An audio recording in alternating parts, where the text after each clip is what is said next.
The morning of October 14th, 1944, over the skies of Schweinfurt, Germany, Luftwaffe Oberleutnant Franz Stigler climbed into the cockpit of his Messerschmitt Bf 109 Gustav for what should have been a routine intercept mission. He had flown over 400 combat sorties, first against the RAF in the Battle of Britain, then against Soviet fighters on the Eastern Front, and now back to defend the Reich against American bomber formations.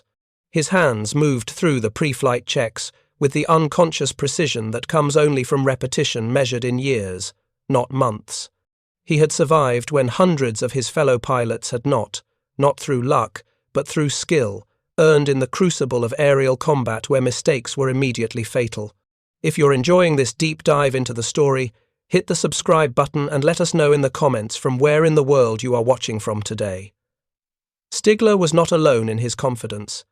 The pilots gathering at airfields across Germany that autumn represented what remained of the Luftwaffe's experienced fighter force.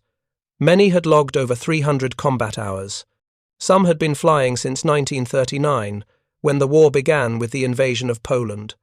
They had fought in every theatre, learned their craft against the best pilots Britain, the Soviet Union, and now America could field.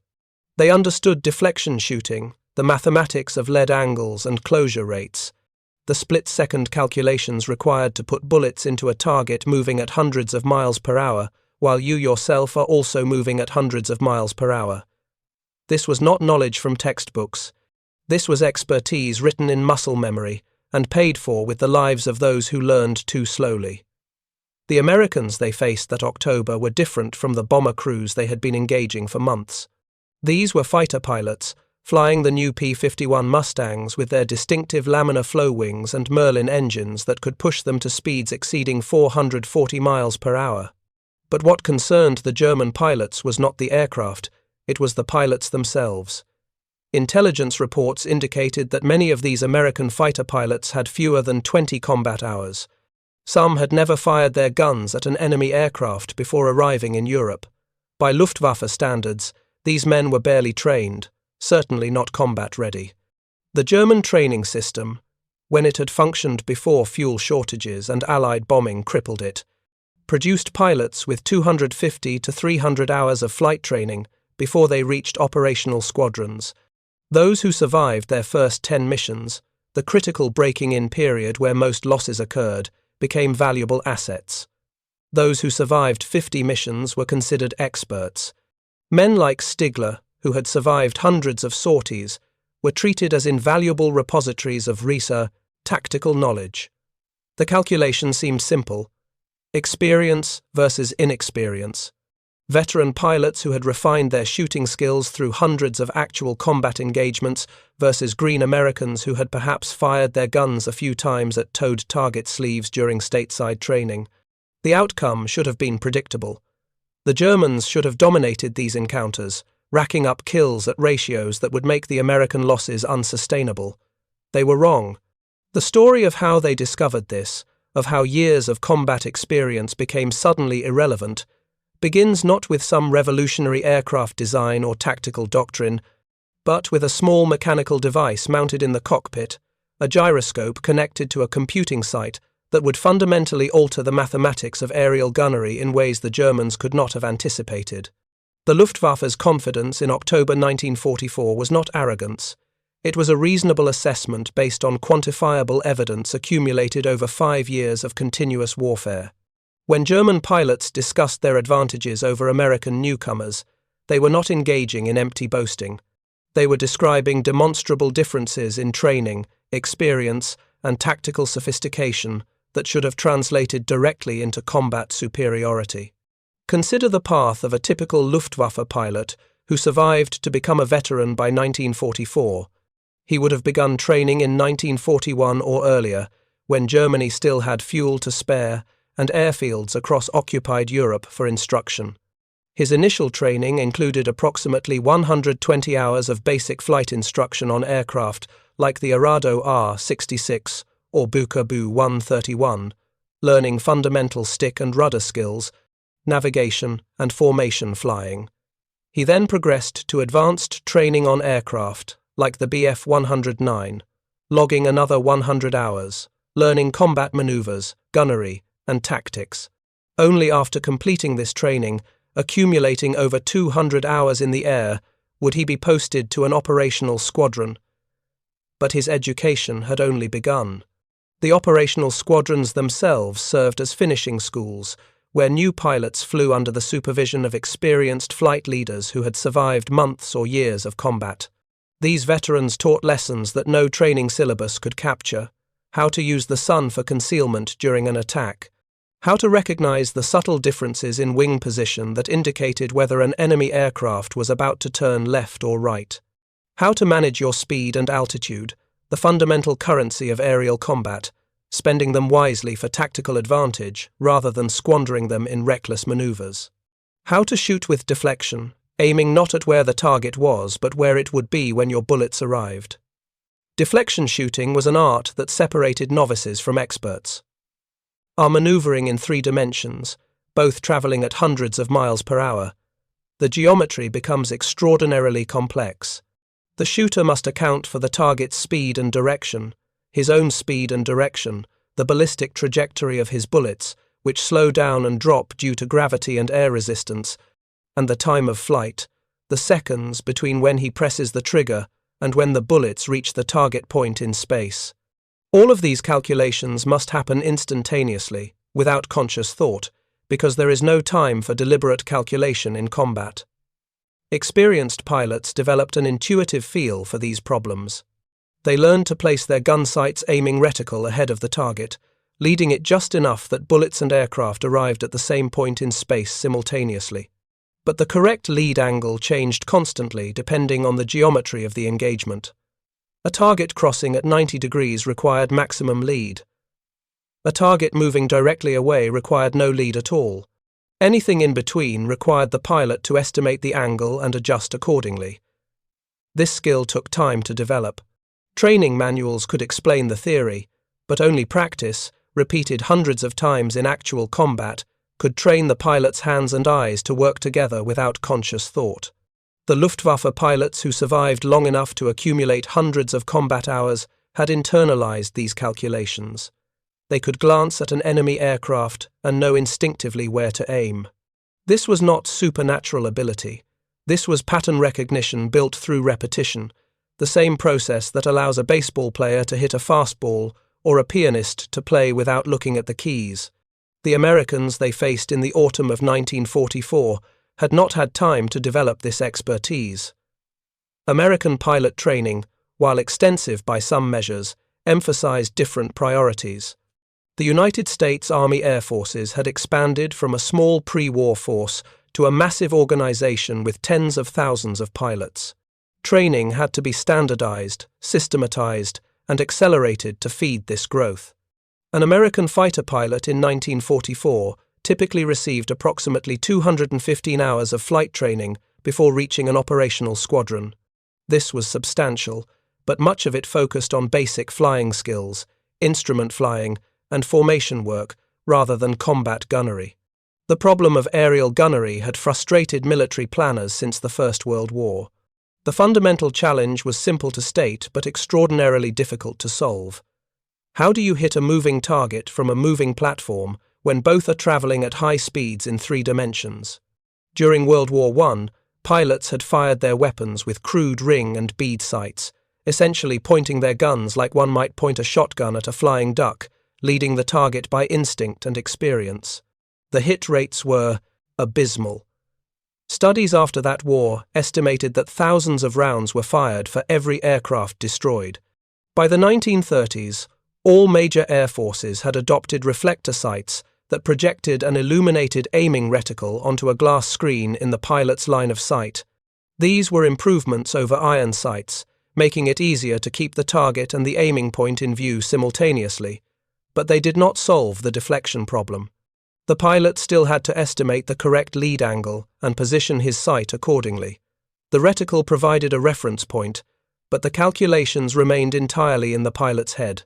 The British, Americans, and Germans all recognized this limitation. Pre-war studies and early combat experience confirmed that most fighter pilots, even after considerable training, were poor shots. The majority of aerial victories were achieved by a small percentage of pilots who had a natural aptitude for deflection shooting or who survived long enough to develop the skill through experience. The curve was dramatic. In the Luftwaffe, studies indicated that approximately 5% of pilots accounted for 40% of all kills. The rest were either adequate shots who occasionally achieved kills under favorable conditions, or poor shots who survived through luck and defensive flying but seldom destroyed enemy aircraft. This inefficiency troubled military planners. Fighter aircraft were expensive to produce, requiring thousands of man-hours of skilled labor and scarce materials like aluminum and high-octane fuel. Pilots were even more expensive to train, requiring months of instruction and hundreds of hours of flight time. Yet the combat effectiveness of this investment was limited by the simple fact that most pilots could not shoot accurately enough to reliably destroy enemy aircraft, even when they achieved favorable tactical positions. The British began working on a solution in the late 1930s. They understood that the deflection problem was fundamentally a computing problem. If you knew the target's range, speed, and direction, and you knew your own speed and direction, you could calculate the correct lead angle mathematically. The challenge was building a device small enough and robust enough to function in a fighter cockpit while performing these calculations in real time. British engineers at the Royal Aircraft Establishment developed the Mark II Gyro Gunsight, which entered service in 1941. The device used a gyroscope to sense the aircraft's rate of turn and automatically adjust the position of the aiming reticle to compensate. This was a revolutionary concept. Instead of the pilot estimating lead angle, the sight calculated it mechanically and moved the aiming point to the correct position. The pilot simply placed the reticle on the target and fired. The American development paralleled the British effort, but took a different path. Engineers at the General Electric Company worked on what would become the K-14 computing gunsight, combining gyroscopic sensing with mechanical computing elements. The K-14 was more sophisticated than the British Mark II, incorporating additional corrections for range and ballistic drop. The device weighed approximately 8 pounds and mounted on the standard gunsight bracket in fighter aircraft, replacing the simple reflector sight that had been standard equipment. The K-14 computing gunsight that began appearing in American fighter cockpits in the summer of 1944 represented years of engineering refinement, compressed into a device roughly the size of a large camera. The sight consisted of several key components working in coordination. A gyroscope spinning at approximately 24,000 revolutions per minute provided the foundational sensing element, detecting the aircraft's rate of turn in the pitch and yaw axes.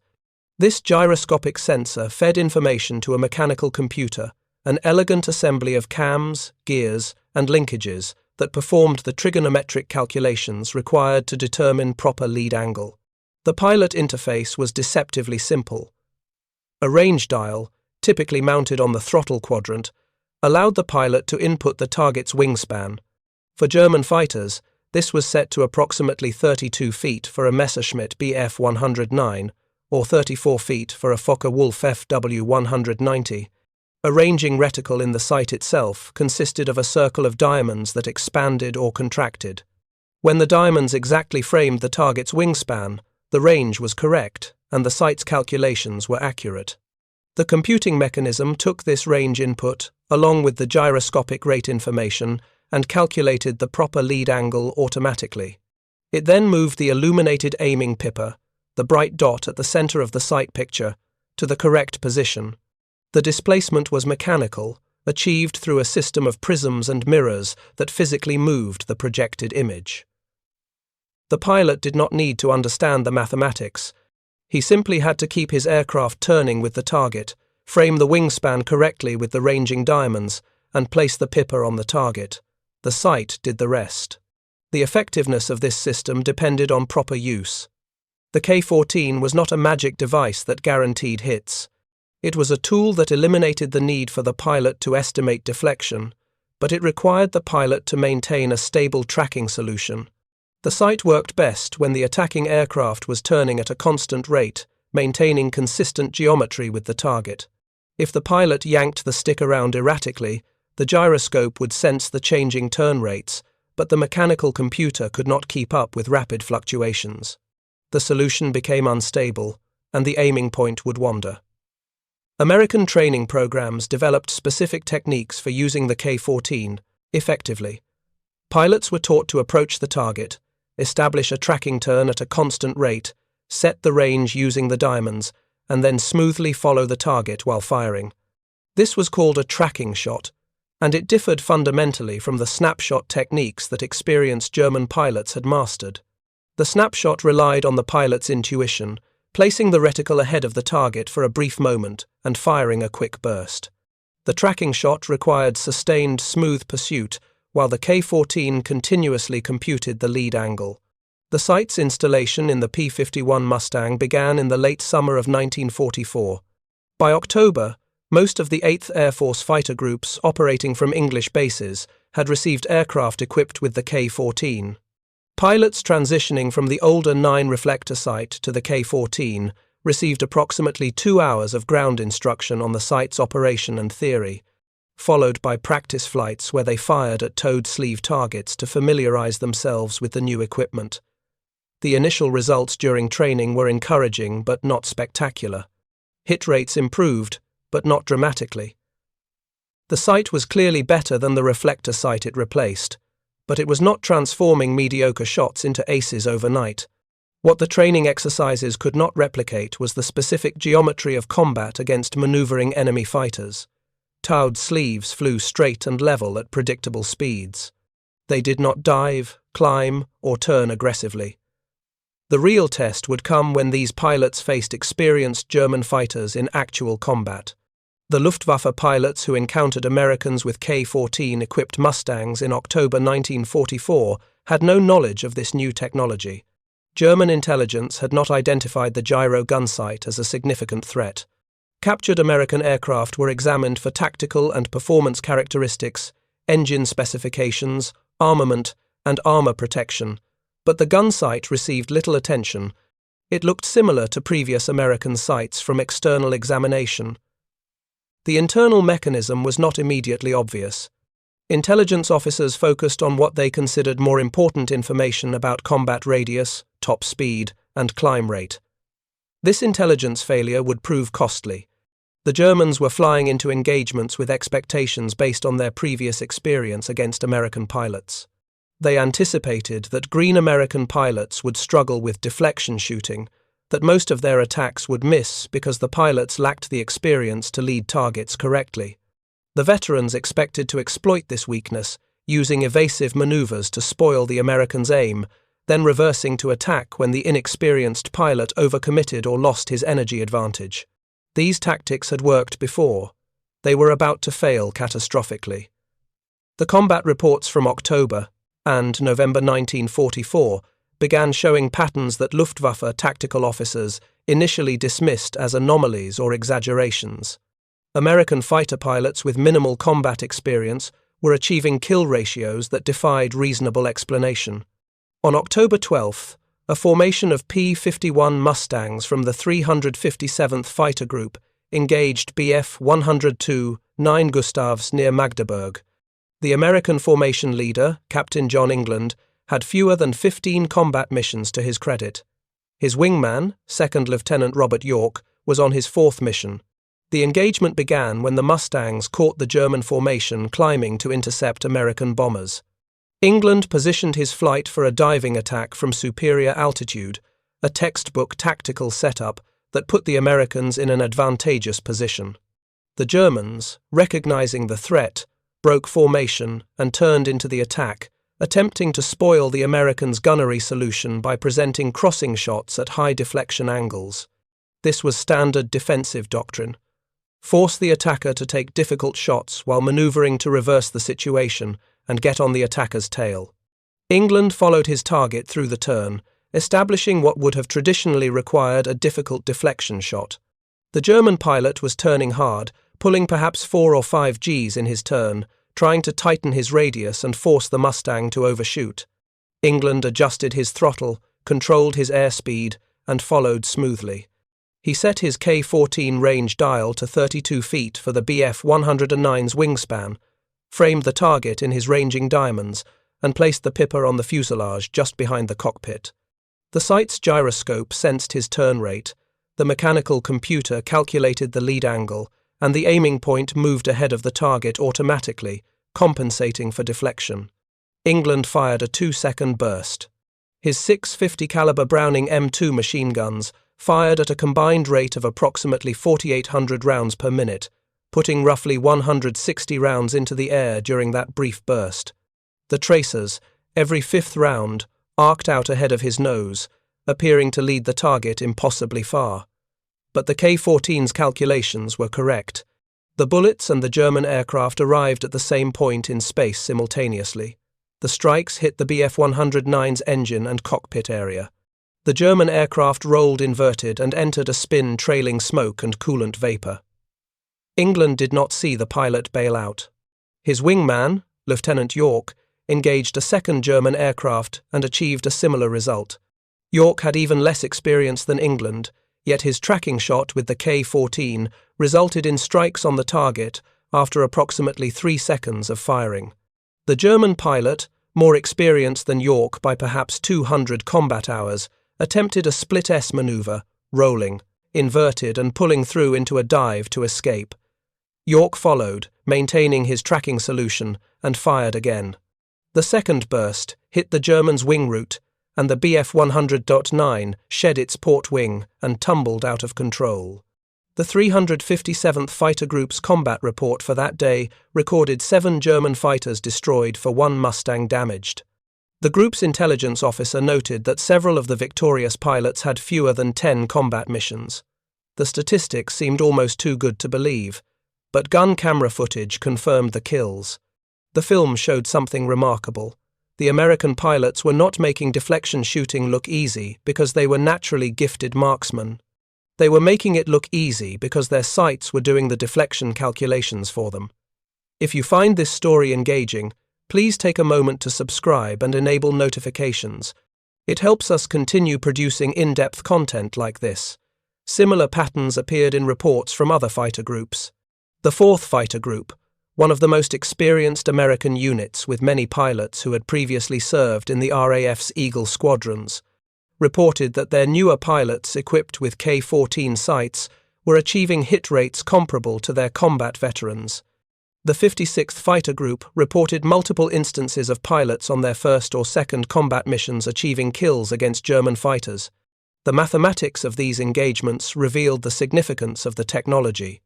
Before the K-14, American fighter pilots firing at maneuvering targets hit with perhaps 2 to 5% of their fired rounds under typical combat conditions. With the K-14, hit rates improved to 15 to 20% when pilots used the sight correctly and maintained stable tracking solutions. This four-fold improvement in accuracy translated directly into combat effectiveness. A pilot who previously needed to fire 500 rounds to achieve enough hits to destroy a target now needed only 125 rounds. Since the P-51 carried approximately 1,700 rounds of 50 caliber ammunition, this meant the difference between having ammunition for perhaps 3 effective engagements versus 12 or more. The reports reaching Luftwaffe operational headquarters in late October and early November 1944 contained disturbing information that tactical analysts initially struggled to interpret. Experienced German pilots were being shot down by Americans who, according to all available intelligence, should not have possessed the gunnery skills necessary to achieve hits during high-deflection maneuvering combat. The pattern was too consistent to dismiss as coincidence or luck.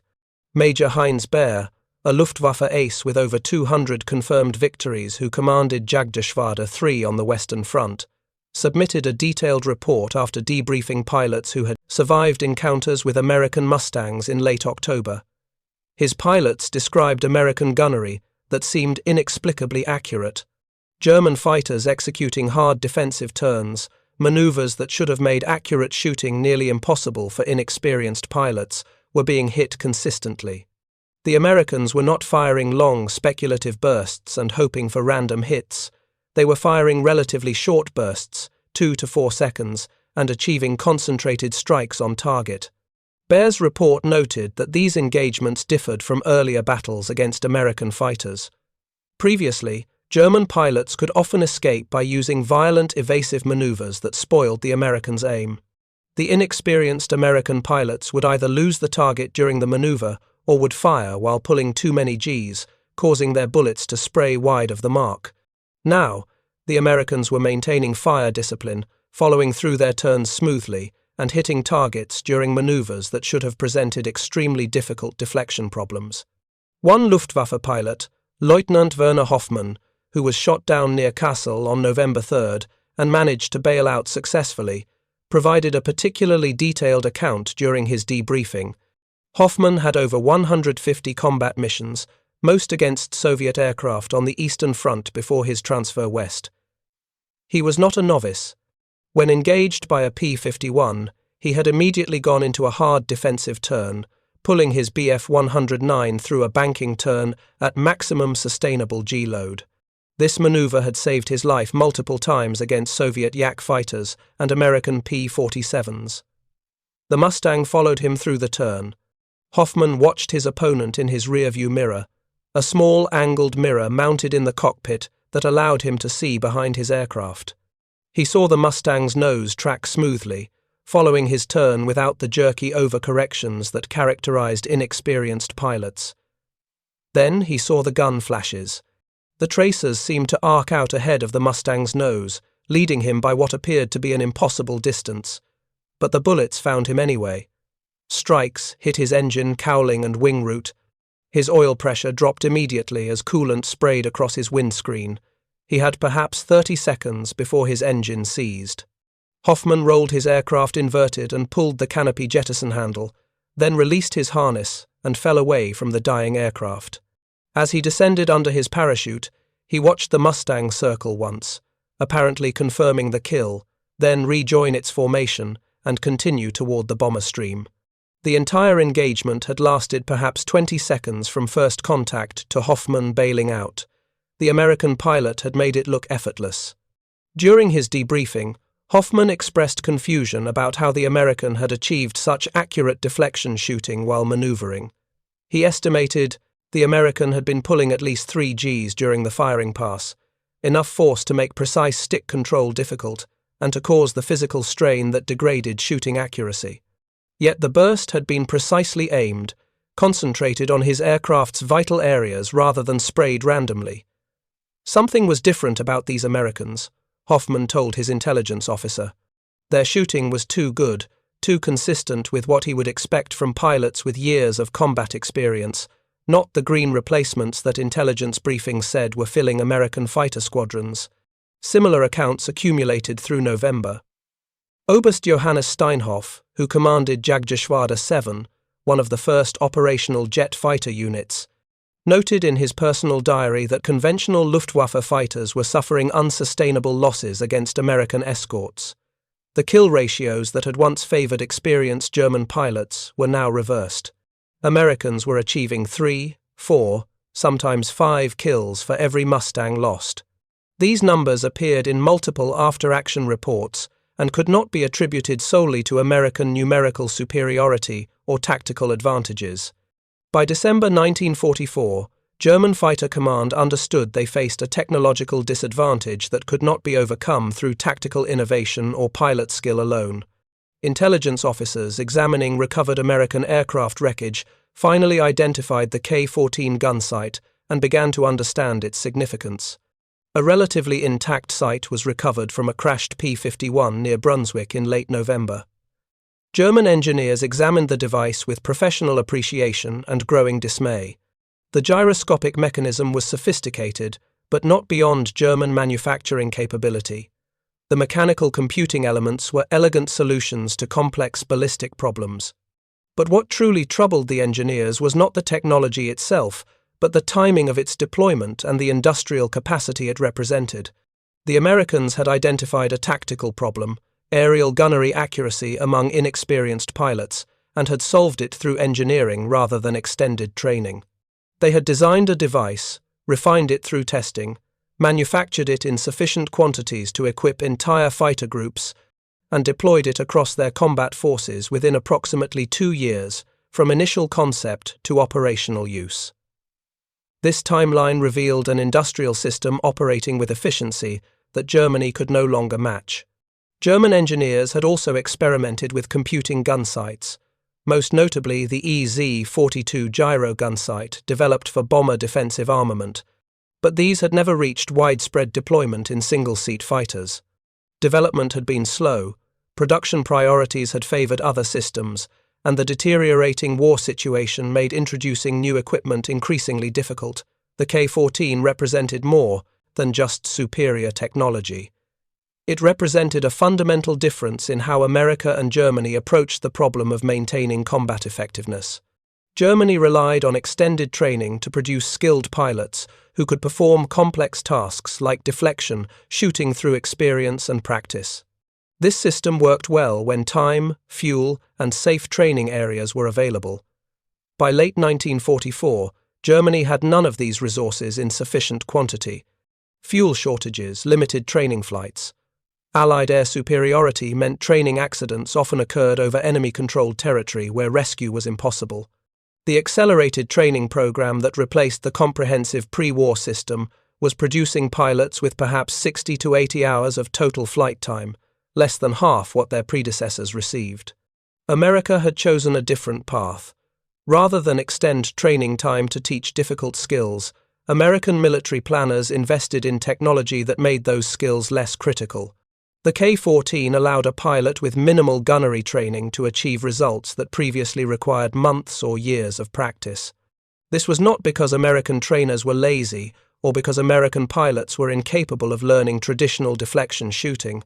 It was a calculated decision to leverage American industrial strength to compensate for the time constraints of rapid military expansion.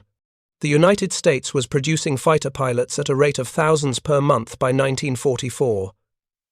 Training each of them to be expert marksmen would have required training programs lasting many additional months. Instead, equipping them with computing gunsights allowed adequate gunnery performance with far less specialized training. The German pilots who survived encounters with K-14-equipped Americans faced a psychological burden similar to what Japanese tank crews had experienced when they discovered 50-caliber machine guns could penetrate their tank armor. Years of experience and hard-won expertise had been devalued by technology. The deflection shooting skills that veterans like Franz Stigler had developed through hundreds of combat missions no longer provided the decisive advantage they once had. A green American pilot on his fifth mission could now shoot almost as accurately as a German veteran with 300 missions, not because the American had equivalent skill, but because his equipment compensated for his lack of experience. German pilots adapted their tactics where possible. Some avoided turning fights where the K-14's advantages were most pronounced, instead relying on hit-and-run diving attacks against bomber formations where the gyro sight provided less advantage. Others focused on exploiting the Mustang's vulnerabilities, attacking from directly ahead or astern, where deflection angles were minimal and the K-14's computing capabilities were less relevant. But these tactical adjustments were defensive in nature, focused on survival rather than achieving victory. The fundamental situation remained unchanged. American fighters with technological advantages and overwhelming numerical superiority controlled the skies over Germany. The personal accounts of Luftwaffe pilots during the final months of the war reveal men struggling with the knowledge that their cause was lost and that their survival depended increasingly on luck rather than skill. Pilots who had once trusted in their training and experience now understood that neither could protect them against an enemy who combined numerical superiority with technological advantages. The combat diaries and letters that survived the war's end contain repeated references to the futility of continued resistance and the growing certainty that death was inevitable for those who continued flying. Oberleutnant Franz Stigler, whose confidence had been intact in October 1944, was shot down twice in November by American fighters. He survived both incidents, bailing out after his aircraft was crippled by accurate gunnery from Mustang pilots he never clearly saw. After the second incident, he told a fellow pilot that American shooting had become inexplicably better, that they were hitting German aircraft during maneuvers that should have made accurate fire impossible. He did not know about the K-14 sight at that time. He only knew that something had changed, that the Americans were more dangerous than they had been even a few months earlier. By December, Stigler had stopped flying combat missions. His unit was withdrawn from operations due to fuel shortages, and he spent the final months of the war training replacement pilots who would never accumulate enough experience to matter. He survived the war and emigrated to Canada afterward, where he worked as a commercial pilot and occasionally spoke about his wartime experiences. In interviews decades later, he acknowledged that by late 1944, experienced Luftwaffe pilots understood they were fighting a losing battle against opponents who had every material advantage. The Gyro Gunsight, when he finally learned about it after the war, explained much about what he had experienced in those final months of combat. The statistics compiled after the war confirmed what German pilots had experienced subjectively. In the period from June to September 1944, before widespread K-14 deployment, American fighter groups in Europe achieved an average kill ratio of approximately 2.3 to 1 against German fighters. In the period from October 1944 through March 1945, after K-14 deployment became widespread, that ratio improved to approximately 4.7 to 1. Individual fighter groups with high percentages of K-14 equipped aircraft reported even better results, with some months showing ratios exceeding 6 to 1. These numbers represented human lives, German pilots who died because American technology neutralized the advantage that experience should have provided. Many were veterans who had survived years of combat against British and Soviet opponents, only to be shot down by Americans who had been flying combat missions for weeks. The irony was brutal. The Luftwaffe's most experienced pilots, the men who represented irreplaceable tactical knowledge and combat expertise, were being killed at accelerating rates by opponents who barely understood the fundamentals of aerial combat, but who possessed equipment that compensated for their inexperience. The broader implications extended beyond individual tactical engagements. Germany's fighter force, already strained by years of attrition warfare, could not sustain loss rates of 4 or 5 aircraft for every American fighter destroyed. Pilot replacement could not keep pace with losses. By early 1945, many Luftwaffe fighter squadrons were operating at 30 or 40% of authorized strength, with aircraft sitting idle because there were no qualified pilots to fly them.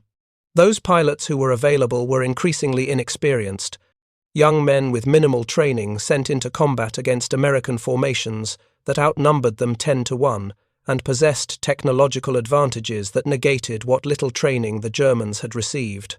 The K-14 Gunsight contributed to this unsustainable attrition, but it was only one factor among many. American numerical superiority, better aircraft performance, abundant fuel supplies, and comprehensive training programs all played roles. But the Gyroscope represented something psychologically significant.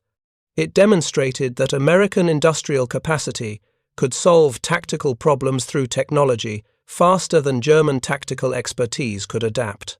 The skilled deflection shooter, the veteran pilot who had survived long enough to master his craft, was no longer the decisive factor in air combat. Technology had democratized aerial gunnery, making the average American pilot nearly as effective as the exceptional German pilot. The morning of October 14, 1944, when Franz Stigler climbed into his Messerschmitt, confident in his experience and skill, represented the last moment when that confidence was justified by reality. Within weeks, the tactical environment had shifted in ways that made years of combat experience less valuable than a gyroscope and mechanical computer mounted in an American cockpit. The revelation came not through a single dramatic event, but through accumulating evidence that could not be denied. American pilots with minimal experience were shooting down German veterans with disturbing consistency. For the Americans, the K-14 Gunsight was a practical solution to a training problem. The United States needed to produce combat-effective fighter pilots quickly, and the Gyroscope allowed adequate gunnery performance without extended specialized training. For the Germans, the same device represented something more disturbing. Proof that American industrial capacity could overcome German tactical expertise through technological innovation. The psychological impact on Luftwaffe pilots was profound. They had trusted in their training, in their experience, in the superiority that came from years of combat against multiple opponents. That trust was misplaced. Technology could neutralize experience, and industrial capacity could produce that technology faster than combat could produce veteran pilots. The story of the K-14 Gunsight and its impact on aerial combat over Germany in late 1944 is not primarily about technology. It is about the human experience of discovering that your expertise has been rendered obsolete, that the skills you developed through years of dangerous work no longer provide the protection or advantage you had counted on. Japanese tank crews on Saipan experienced this revelation when 50-caliber machine guns penetrated armor that was supposed to protect them. German fighter pilots experienced it when green American pilots shot them down with accuracy that should have required years of practice to achieve. Both cases revealed the same fundamental truth about industrial warfare between modern nations. Material advantages compound over time. The nation with greater industrial capacity can invest in technology that multiplies the effectiveness of less experienced personnel. Training and skill remain important, but they cannot overcome systematic disadvantages in equipment, quality, and quantity. The experienced German pilot in his Bf 109 faced not just an individual American opponent, but the entire American industrial system that had produced the Mustang, the K-14 sight, the training program, the fuel supply, and the replacement aircraft and pilots that made losses sustainable. The Luftwaffe veterans who survived the war carried this knowledge forward. They had been excellent pilots, among the best trained and most experienced in the world, and it had not been enough. They had fought with courage and skill against overwhelming odds, and they had lost not because they lacked determination, but because they lacked the industrial infrastructure to compete with American production. The K-14 Gunsight was a small part of this larger story, a device weighing 8 pounds that represented the gap between what Germany needed and what America could provide. For the pilots on both sides, it was a reminder that in modern warfare, victory belongs not necessarily to the most skilled or the most courageous, but to those with the industrial capacity to equip their forces with technological advantages that skill and courage cannot overcome. Thank you for watching. For more detailed historical breakdowns, check out the other videos on your screen now, and don't forget to subscribe.